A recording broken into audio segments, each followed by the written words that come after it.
წელს სააღდგომოდ პირველად მომამზადე ბეკეკოს ვიზუალის კექსი ბებიას რეცეპტით. გახურებულ ღუმელში წინასწარ შევდგათ ფორმები, რათა კარგად გაცხელდეს. ცომისთვის კვერცხი, შაქარი, მარილი და ვანილი ავთქვიფოთ მიქსერის მაღალ სიჩქარეზე, სანამ არ მივიღებთ ღრუბელივით მასას. თბილ მაწონს დავამატოთ გააქტიურებული სოდა და დავამატოთ გოგლი-მოგლის მასაში.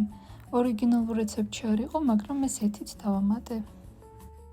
ეტაპობრივად დავამატოთ ფქვილი, უნდა მივიღოთ არაჟნის სისქის ცომი. შიგთავსისთვის მე გამოვიყენე ქიშმიში, შოკოლადი და ნიგოზი. ფორმას გადავუსვი ზეთი, დავაცერი ფქვილი და შემდეგ გადავიტანე ცომი. ცხელ კექსს მოვაყარე შაქრის პუდრი და შეძლების დაგვარად ლამაზი ბანდის გავუკეთე. კექსი გამოდის საოცრად ფაფუკი და ხუნხულა, აუცილებლად მოამზადეთ.